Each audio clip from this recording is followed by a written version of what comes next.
All right, ladies and gentlemen, it's time for a big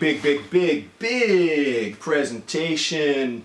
As big as misery can be. Yes, the 5 misery factors of a watch obsessive. I just want to give a caveat to this presentation. I feel that the watch obsessive is someone with resources, and therefore your watch obsessive miseries are first world problems.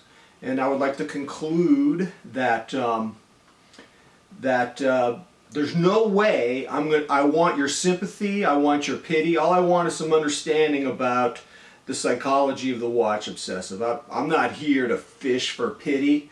That's not going on, man. What I want to do is I want to look at the misery factors of a watch obsessive, and they're pretty brutal. They are pretty brutal. What are you wearing, McMahon? I'm wearing a black ProMaster. It's unbelievable. Oh yes, it's in my top 3 watches. One of these days I'll give you a video on my very favorite watch. I think it's going to be my next one. I have a favorite of all favorites. If I had to go press a nuclear option and just have one watch, I think that will be a presentation for my next one. But I want to go over the 5 misery factors. The first misery factor is that, you know how people tell you that you should appreciate your watches? You should love what you have? Yeah, I do that. I've got a 10 strong collection. Love them all. Love them all. But here's the misery.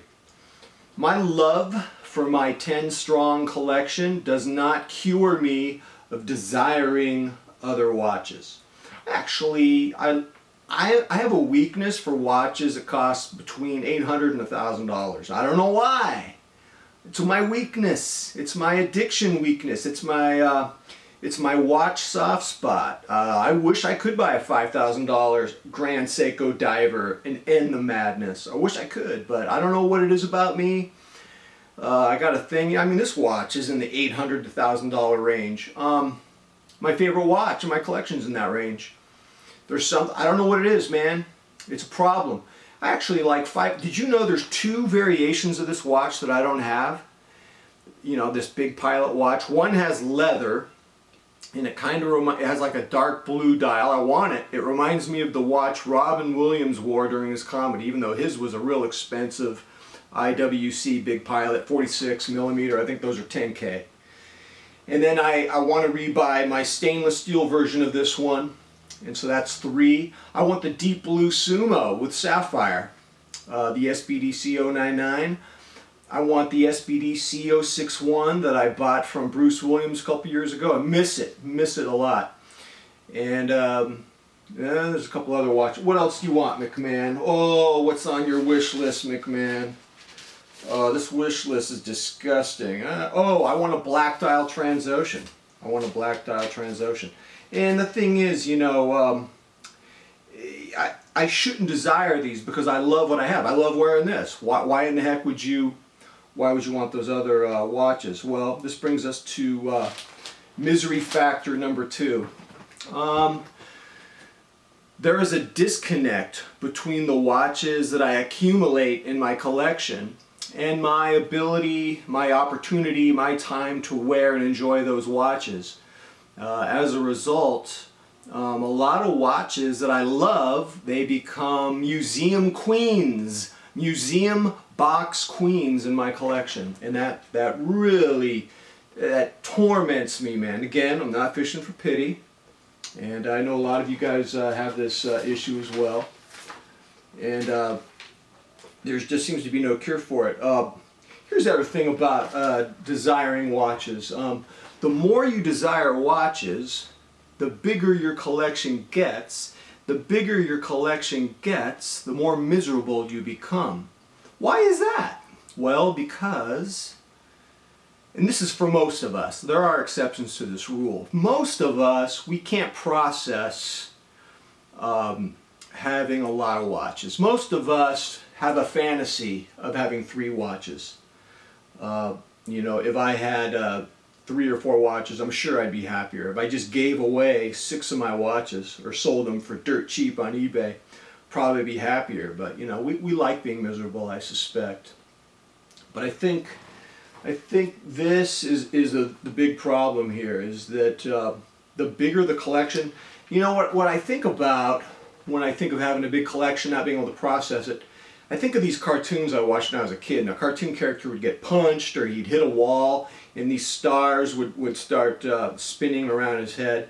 That's kind of what happens when your collection starts getting out of control. It's like having all these weeds growing in your front yard. What was supposed to be a nice, beautiful, immaculate lawn, it just looks like it went to pot, man. What the heck happened to your lawn, dude? You are the disintegration of a personality. You are the disintegration of a personality. It's absolutely disgusting. And so what happens is these big collections, they actually make us more miserable. They make us more anxious. And so when you quench your appetite for more watches, it actually makes you more miserable. But I got bad news for you. If you don't quench your appetite, if you don't buy those watches, this is number 4, you're also going to be miserable. You're miserable either way. Now, I guess an argument could be made, well, if you're going to be miserable either way, don't spend the money. At least have some money in your pocket and be miserable. Better to be miserable with money in your pocket than to be poor and miserable. Yeah, interesting argument. You might be onto something, ladies and gentlemen. And this brings me to my last factor of misery. It doesn't matter if you buy watches or resist your urge to buy the watches or not. If you give in, you resist, doesn't matter. You're going to be miserable anyway. Because misery is baked in. Misery is baked in to the watch obsession. Ladies and gentlemen, if you're a watch obsessive like I am, all of us are going to have what I call the Charlton Heston moment. Charlton Heston. I was 7 years old. He was in a movie called Planet of the Apes. The famous scene, he's at the beach. And this beach, by the way, is 2 miles from my house where they shot that film. I saw a documentary on that film. Blew my mind. So, Charlton Heston is on the beach, man. He sees like just the head and the bust of the Statue of Liberty sunk into the sand.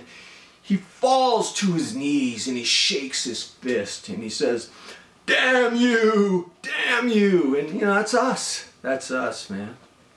Our misery. So, you know, if you're not a watch obsessive and you just came here just to see what was happening at the party, turn around. Run! Run for your life! Run like you're being chased by a lion, a hungry lion, man. Run! I mean, if you're already a watch obsessive, stick around, man. Let's commiserate. Let's share in the misery. Are there any solutions?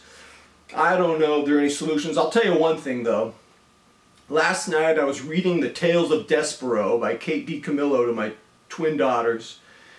And there was a word in the book that I hadn't seen in a long time. Curtsy. These servants have to curtsy to the royal family.